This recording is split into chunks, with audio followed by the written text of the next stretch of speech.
And now we're going to talk about your passion. So here you are up on the roof, watching the planes, and you did become a pilot in the Navy, right? No, I was a pilot before. Okay. So how did you become a pilot? So, I was in love with flying at a very early age.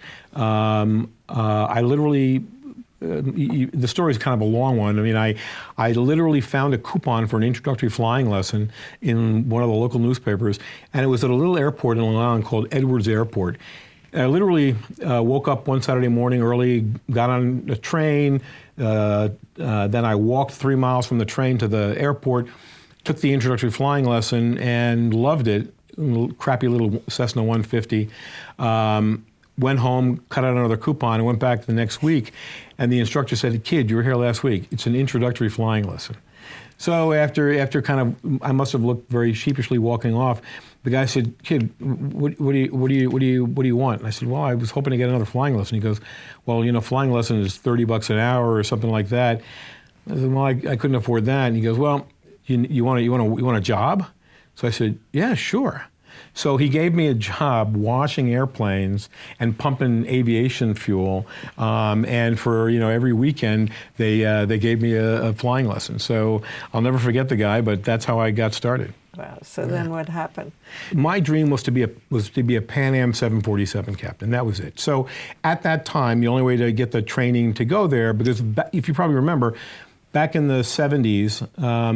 The vast majority of big airline pilots had some entry into high performance flying through the military, right? That was it, because the cost of training is just so high. So my first approach was to seek the military path. Because the jobs available in the military were so limited, I decided to apply to medical school, which was a great thing. And in the interim, I had this really cool job with Pan Am. But again, the great lesson that I got was somebody said to me, "Kid, go to medical school and make enough money so you can buy your own plane and not fly somebody else's plane." So that was the lesson to me, and knock wood, it turned out. What's interesting though is that I've been involved in the business of aerospace in a number of different ways. So, for example, I was part of a group that created the world's first rocket-powered civilian airplane. And we had some really cool people who were involved in it. Elon Musk was involved in it, and Peter Diamandis, and a bunch of others. And that red and white plane up there is a model of the Rocket Racer. And we actually built and flew these rocket-powered airplanes. And the objective was to take these things into like a NASCAR-type competitive racing. But unfortunately, again, timing in life is everything. Just when we were flying at Oshkosh and all these air shows, they had that terrible accident in Reno. Not with us. Another guy was flying at a horrible accident, killed a bunch of people in the stands, and they shut all that down. So rocket racing got mothballed. Rocket racing has since evolved into a company now that's competing with the companies that are getting into private space. It's called Phantom Space, and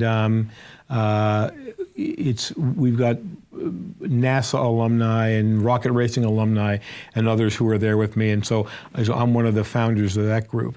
And then I also built with my partner an FAA certified 135 operation ticket. So we operated a fleet of airplanes as a heavy jet international transport company, and we did everything from traditional charters to tactical charters, working for groups that were contracted to the military and things like that. So I enjoyed that as well.